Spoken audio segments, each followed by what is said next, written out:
Po sa United Kingdom, pwede po tayong maging citizen. For me po, inabot ako ng 6 years bago po nakuha yung citizenship.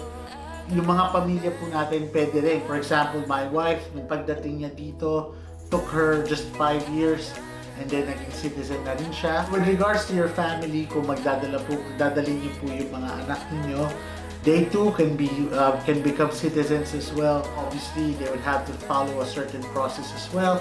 Most likely 5 years din. For guidance, look at the .gov website. Yes, I can get my family here. If I have a husband, I can get him, but I don't have. But I have a son, and if I want, I can get him too. There would just be some requirements needed before I can get him. Citizenship, I can be a citizen after like 5 years. I can already apply for that. On the 4th year, I can even already apply for permanent residency. And then after that, citizenship. Now with my kid and his husband, I'm not so sure yet about that because I haven't thought about it yet. But I think yes, if you bring your family, your husband or your wife or your children, then that would be possible as well. Your family could actually migrate from the Philippines to New Zealand. You could get your spouse, your partner, your kids, your fiancé. You just have to present the immigration of proof that your relationship is genuine. You need to present your marriage contract, your bank statements, bills, pictures from your travels, statement from your family, and messages from your messenger or Skype. And the downside is you could get your parents, but it's impossible because you need to earn at least 150,000 New Zealand dollars a year to get one parent. And I'm earning not even half of it. So hopefully the government will change this law in the future. There would be hope that we could actually get our parents. For employment-based visa or EB3 visa, if you got legally married before you come here in the US or before you step into the US soil, you can have your spouse added as a dependent. He could come with you or he can follow. We have follow to join or a company status. And also, if you have children under 21 years old, they can come with you as well and be a legal permanent resident or a green card holder. You can become a US citizen through naturalization. You've been a legal permanent resident here for continuous 5 years and you were able to prove a good moral character, then you can apply for citizenship. Once you become a citizen, then you can petition your parents and unmarried siblings. Before you can become a citizen, you have to be lawful permanent resident for at least 4 years. If you are a permanent resident and you'd like to bring your direct relative here, meaning your husband or your child, you can definitely bring them here as long as you can provide documents that will show that you are directly related to them. Let's talk about culture. Particularly work culture. Ngayon, ang work culture dito sa United Kingdom, everybody is encouraged to speak up. Walang seniority. Kasi everybody should value, hindi ko sinasabing would value, should value kung ano yung sasabihin mo. Very multicultural po ang United Kingdom, lalo na po sa mga big city. By nature po, British people tend to be very polite and even greet you good morning, good afternoon, good evening, religiously. German people are very serious. When I'm at work, it's very seldom that I see them smile or what. Filipino vibe, the Filipino spirit is very nakakahawa. Nahawa sila sa vibe ko and then they smile na, they want to do selfies already. You know, but the good thing about the Germans is that they're very disciplined, which is mahirap makita sa mga Pilipino. Sa mga simpleng pila, they really follow rules. I really have learned a lot from the German people too. Kiwis are very nice and polite, as I have said. They're very welcoming. They love immigrants. A lot of my patients are actually thanking me for migrating here. They are very active and they love sports. They love the nature. They try to protect New Zealand from pests That's why they're very strict in the airport. They check everything. The downside is stores close early, except if you're in the central business area. Shops there close late. Transportation, it's not that good. Bus here are good, but if you go on the regional areas, I think it's bad. In general, people are nice, and it's a good place to live. Filipinos are very welcoming, sensitive, friendly, accommodating, hospitable. Although there are some of them that actually have those characters, but most of them, they are very direct, they are straightforward, they're workaholic, they are more serious, and when it comes to their personal space, you need to respect it. Also, they have their own beliefs. They have superstitious beliefs too. Just like at the hospital, if it gets too busy, they will think that, oh, maybe it's a full moon, something like that. Culture in general here in Australia has some similarities and differences also from Philippines. They also love to spend time with families. What I've discussed in work-life balance, ang mga malls dito, they close at 5 p.m. because they would love to have family time. Kami ng husband ko, both Filipinos. Quite a challenge for us also on how to raise a kid, the Filipino and the Australian way. Considering also that here in Australia is a very multicultural country. Pag lumaki na yung mga bata dito, they tend to be more independent. Very friendly rin naman ang mga Australian. They're very palabate. They'll say, hi, how are you? Have a lovely day. Australia is a very open country. Lalo ngayon summer, the way of dressing up here to show off ng skin, it's not a big deal here. Unlike us in the Philippines na medyo may pagka-conservative pa tayo.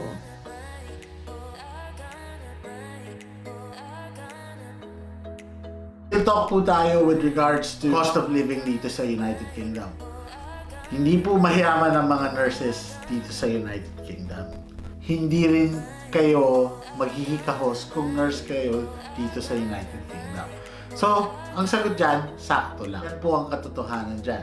However, city po, like London, mas mataas ang sweldo kasi may high cost allowance yan. Mas mataas ang sweldo, mas mataas din ang gastusin. May it be sa rent, utilities, or even commute, mas mataas. So that offsets it. Sa countryside, mas mababa, pero then again, mas mura din ng kaunti yung mga things like living accommodation, utilities, etc. Where I live here in Freiburg, it's southern part ng Germany. It's very livable. Although the houses are quiet, are a bit of expensive, but you know, the Lebensmittel or yung kinakain, yung mga pinapamili na clothing, food are very affordable. I can say mura siya. Like, actually malapit na siya sa Pilipinas price eh. You can also check the numbeo.com and you just put in the city where you want to check how much the cost of living is. They will show you how much, you know, the food and fast food, restaurants, the clothing in the stores. The cost of living here in New Zealand is actually expensive. You could actually check my YouTube channel. I did a video about the cost of living, about my rent, my groceries, my cell phone bills, and my petrol.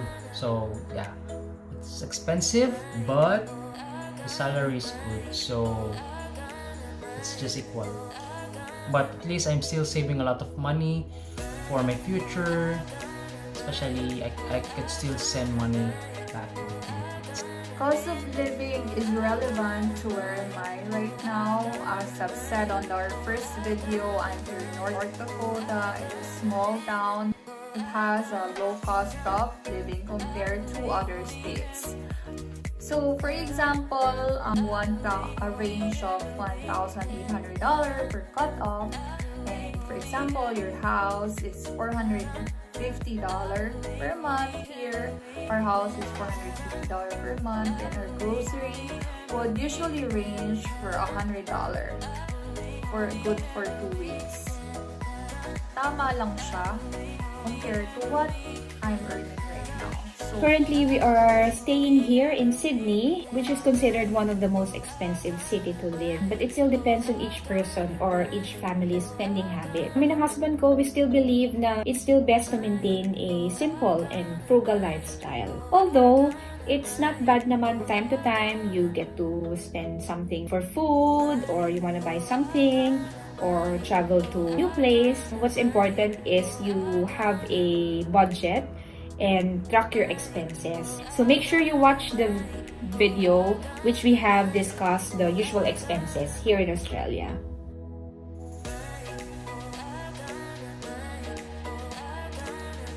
So we'll talk about the weather. Well, basically, it's like the song. It's winter, spring, summer, and fall.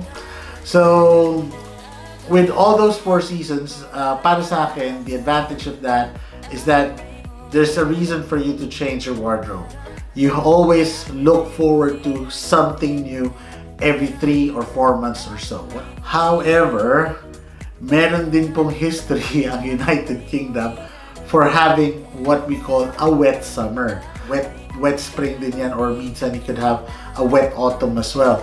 So, I guess it's just the downside of living in such countries. But then again, I still say maganda pa rin ang United Kingdom when it comes to weather.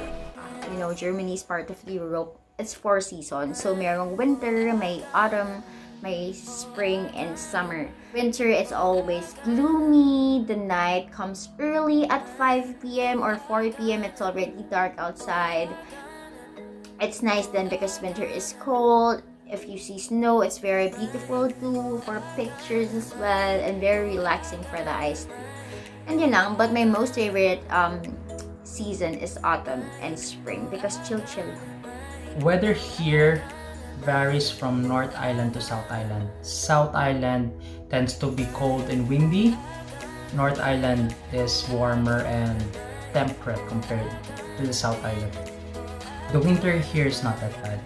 It doesn't snow. It snows on the mountain ranges, but it doesn't snow here in Auckland. But you could get 4 seasons in one day. I've seen worse.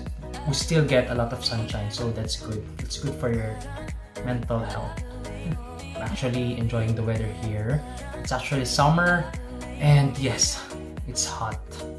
It's hot right now. It's kind of humid, but not as humid like the Philippines. So, getting a good lighting from the sun. for the weather, here in North Dakota, that's one thing that I hate the most here because of the extreme winter. In fact, I actually created a video on why I hate winter. So you can just check on my page. There are times that it will be below 0 Fahrenheit. So you can consider Texas, Florida, or California, or any other states. Instead of being in an extreme winter like North Dakota. But still, we have 4 seasons. Here is tornadoes and blizzards or snowstorms. Here in Australia, we have 4 seasons. Ngayon, it's December, so we are already on summer season. From December to February. Pag Pasko, mainit yung Pasko namin. And the temperature can shoot up until about 45 degrees yung pinakamataas na na-experience namin dito. Ganyan pag summer, masarap mag-camping, punta sa beach. March, April, May, that's an autumn season. Medyo malamig-lamig na and mahangin in preparation for the winter. Winter is from June to August. Dito sa Sydney, may mga dadayuhin ka lang na mga lugar if you wanna experience snow. Like Blue Mountains, Snowy Mountains. Otherwise, hindi naman talaga nagsasnow. My favorite season is spring, which is tama lang yung temperature. Sakto lang yung lamig. Maganda tingnan yung mga flowers na nag-bloom. And maraming flower festival. So, ayan.